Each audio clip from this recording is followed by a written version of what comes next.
What's your primary goal in life?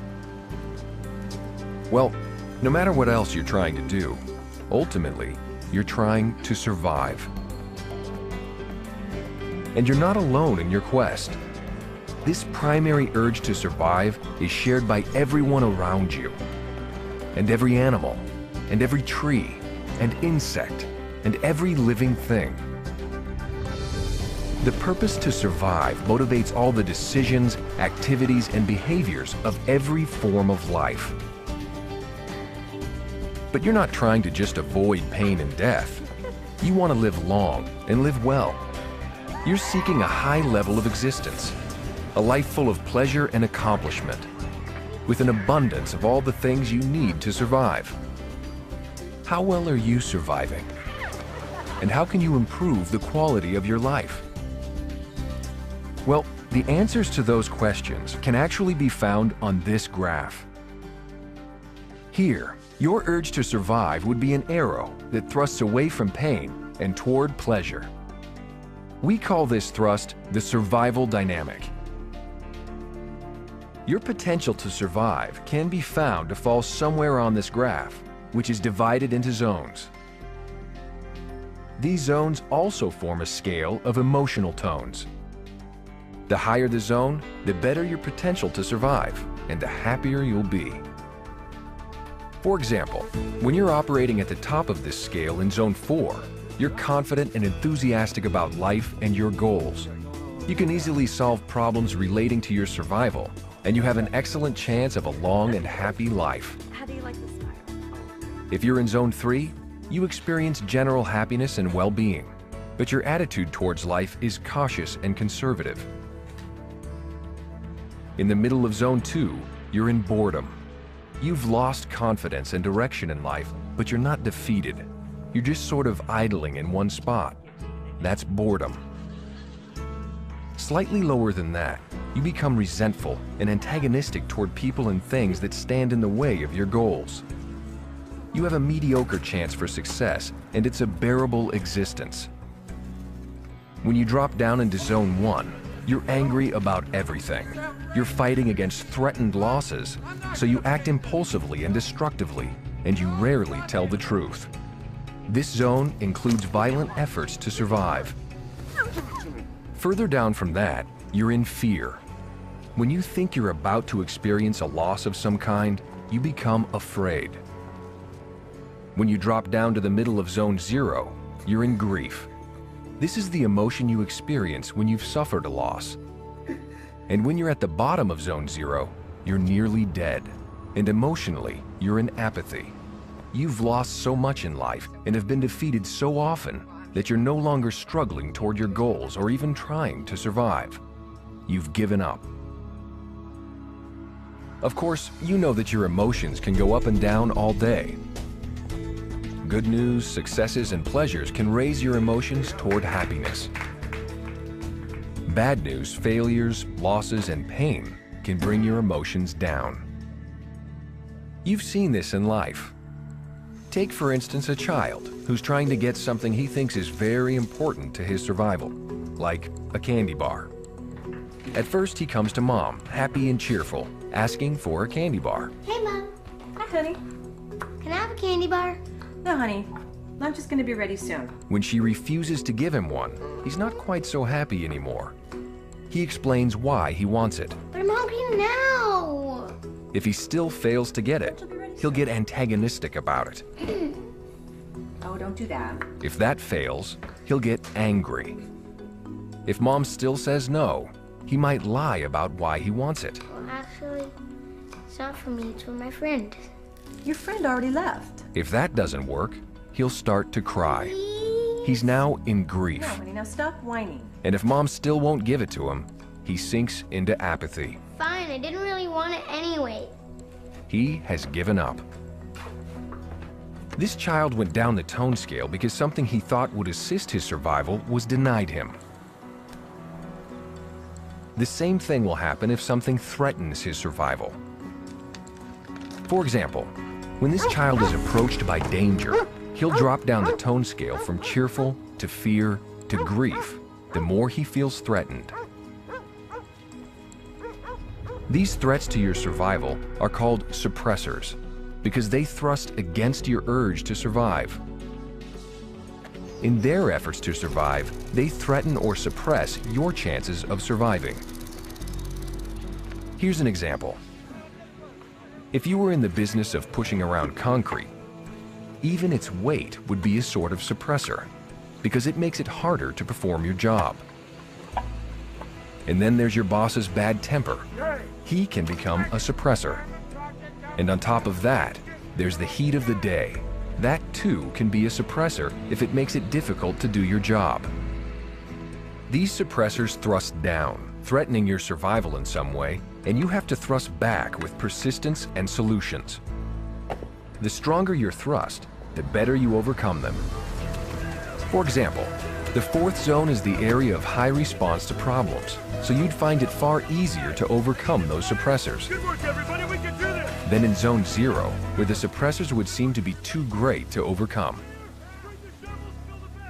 Now, all of these exterior forces thrusting against you could make you think it's you against the world, and that you're surviving only for you. But consider this. While the tree that drops a branch on your car could definitely be considered a suppressor, trees supplied the wood for the home that keeps you warm and dry. And the trees provide shade from that hot sun, and a home for squirrels, who happen to bury nuts that grow into trees. And man plants trees, so trees depend on man, just as man depends on trees. So you see, life is clearly a group effort. The dynamics of others combine with yours to overcome life's suppressors. None survive alone. So you're obviously not surviving just for yourself. And you can't survive just for procreation, or for the sake of your business, or only for the good of mankind. You need a balance of all of these factors. So your purpose to survive can be subdivided into 4 purposes.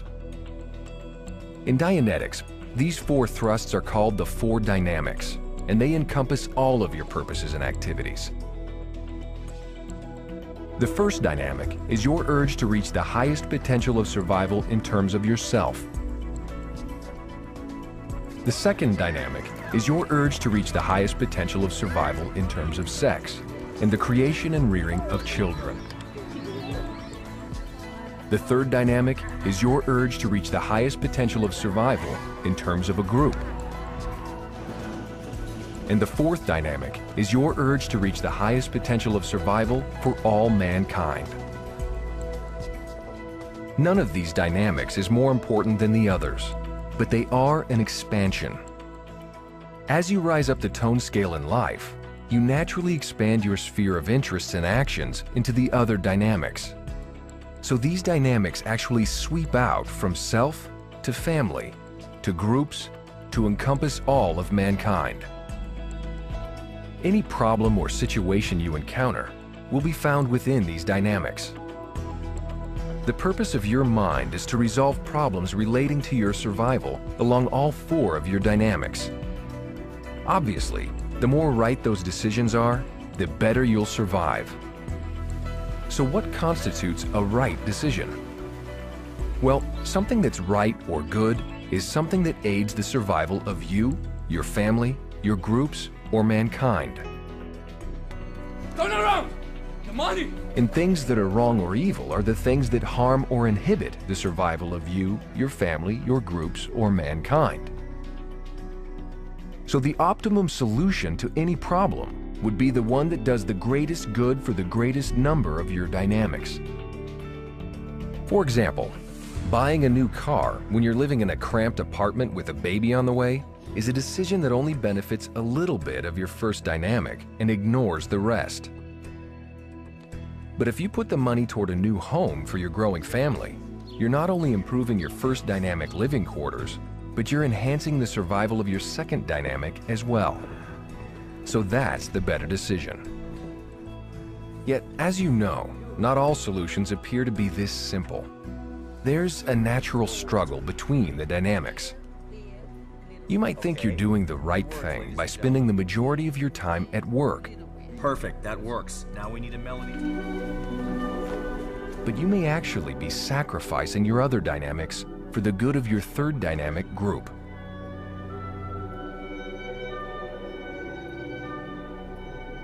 Great job, everybody. Great job. While that's great for your business, it's not a solution that enhances the greatest number of your dynamics. And if one dynamic is suppressed or injured, the rest will suffer as well, because they're all connected. You see, your position on this graph is determined by the average position of all 4 of your dynamics. If you're doing pretty well in 2 of them, and not doing well in 2 of them, your position on the graph would be the result of the average between them. Now, if your mind were working perfectly, you'd be able to compute right from wrong, good from bad, and find the optimum solutions necessary to survive at a very high level across all of your dynamics. And your survival potential would obviously be very high. But to be honest, you have engrams, and engrams get restimulated. I think I'm coming down with something. And when an engram is restimulated, the force of your reactive mind is very strong. You drop down the tone scale and think and behave irrationally. So engrams are suppressors to your survival. They suppress your intelligence by feeding irrational information into your analytical mind. And they suppress your dynamic thrust by trapping your life force and lowering your emotional tone. And incidentally, the lower your emotional tone drops, the lower your physical tone drops as well. Now, there's one more interesting thing about this graph. A line can be drawn which predicts how long you could live. The better you can overcome the suppressors in your life, the better your chance of surviving. So if your combined dynamic thrust is up here, you'll potentially live longer than someone whose combined dynamic thrust is down here.